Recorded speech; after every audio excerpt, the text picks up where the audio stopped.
So the Chinese are starting to lash out. There's been a few things that have happened in the last few weeks that kind of, I guess, have either taken pokes and jabs at the Chinese government or, in reality, are kind of like protests against them. That's kind of what I want to talk about in today's video.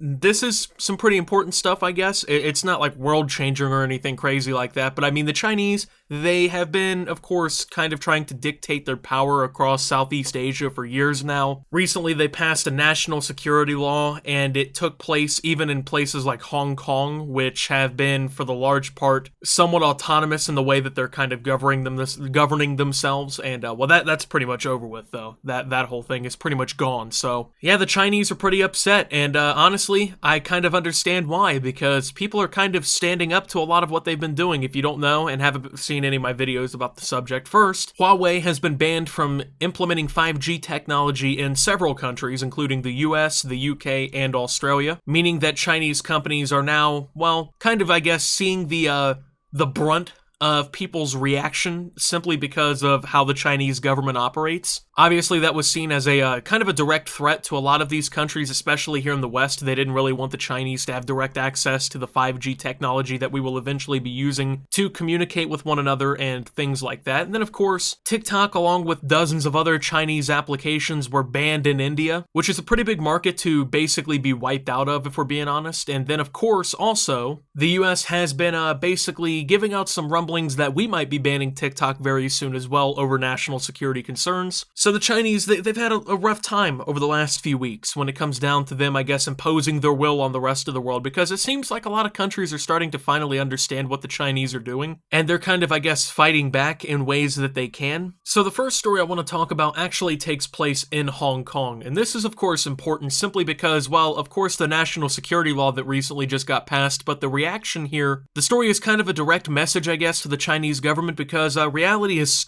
starting to set in with this new national security law, but people in Hong Kong obviously have different intentions. Now, Hong Kong, there's been a lot of like pro-democracy protests and stuff going on over the last year or so, and that national security law that the Chinese government put in place is sort of, I guess, there to kind of help quell a lot of that, because obviously the Chinese government is communist-controlled, very dictator-esque, and they don't like the idea of democracy. So in Hong Kong, there were some unofficial elections. Honestly, they should be official. I think a lot of people would agree on that, but they were unofficial elections, and they happened over this weekend. It's only been a few weeks since the national security law, but 500,000 people in Hong Kong voted. Now, keep in mind, once again, this is an unofficial vote, so it doesn't mean anything crazy. It doesn't mean that, like, this is an official thing, and whatever is being voted on will become law, or the person will become a leader or anything. But what it does say is, hey, we want to have the right to vote. We like the ability to vote on things like this, and we really don't want to be, I guess, kind of held under the thumb of the Chinese government over these things and have our rights taken away from us. So Hong Kong, like I said, has been extremely active over the last year or so when it comes down to this, because it's an area that is very pro-democratic, and they want the ability to have these rights. They want to be maybe not necessarily like a Western area, but they uphold a lot of the same ideas as the West, especially when it comes down to like voting and human rights and fair trials and things like that. Those are things that don't really happen in China, okay?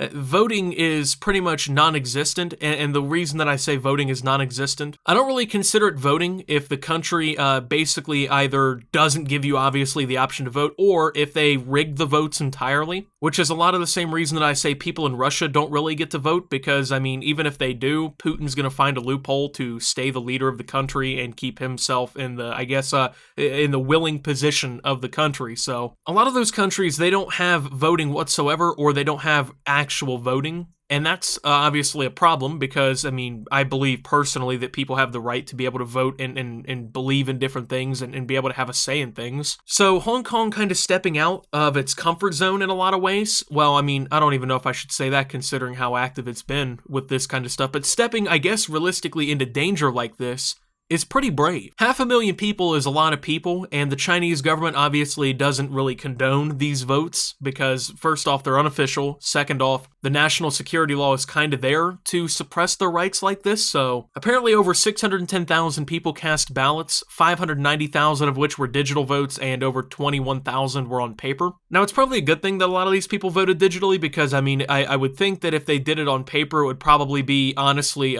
more incriminating because maybe the Chinese government would like have cameras set up or something to see them voting or something like that. I'm not necessarily sure. Maybe they're also monitoring the online votes, but definitely a very brave thing, because obviously the national security law has been extremely controversial because of the, I guess, the clauses that it contains. It's essentially just violation of human rights signed into a piece of paper to make sure that the Chinese government realistically can impose its will against places like Hong Kong that are sort of shifting a little bit more over towards democratic ideals. The Chinese are doing their best to keep everything under their control that they can because, well, let's be honest, if over 1 billion people all of a sudden we're like, hey, the government here is like kind of ripping us off, they're stealing our rights, they're kind of abusing us, maybe we should do something about that. China would be in turmoil very quickly. So obviously the Chinese government doesn't want that. And of course, I feel like the Chinese government will respond to this situation in some way. I'm not necessarily sure how they will. They'll probably just end up invalidating the votes, which are already unofficial, and just imposing whatever they wish on it, you know, putting in a leader wherever they feel maybe they want to put a leader in, things like that. I mean, this vote at the end of the day is more symbolic than it is probably a literal direct vote, because at the end of the day, it really just says that, you know, 500,000 people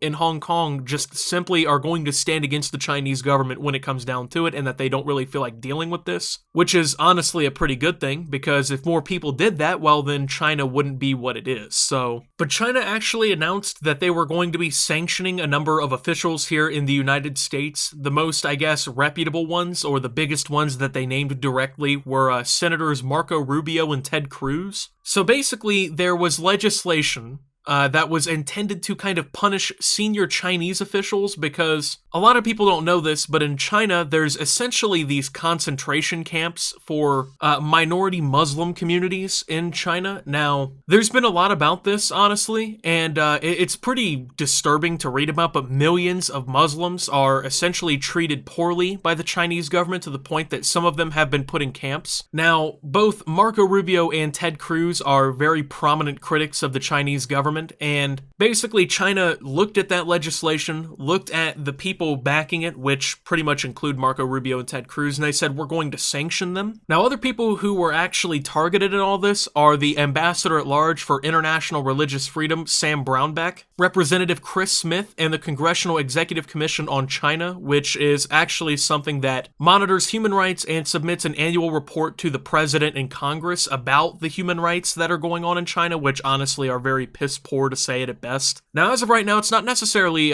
confirmed what this whole thing is going to entail, what these sanctions will entail, but like I said, Washington just sanctioned actually a Communist Party secretary and other officials in China over alleged human rights abuses in Xinjiang. So what this really breaks down to, if we're being honest here, the Chinese government saw the US finally really, I guess, kind of announce something against this and basically acknowledge that this was a problem, and they said, hey, we don't really like that. They're saying what we're doing's bad, which it is. I mean, let's be honest, that it's pretty bad to do. Well, how can we hit back? Oh, let's sanction them back. Let's do something back to them. So they're kind of throwing almost a temper tantrum about this situation, when in reality, they're the ones all the way in the wrong on this one. I mean, not only are they abusing human rights, but they're quite literally oppressing minority groups in the country. And I mean, I understand why they're mad, because they're getting called out for doing something bad. They're legitimately actually committing human rights violations, which, I mean, go figure, the Chinese government, they would do something like that. They would commit human rights violations, but I mean, it's not like they're innocent of anything here. It would be different if the US was just making things up and then sanctioning them based on that, but they're not. This is something that's been observable, and the human rights violations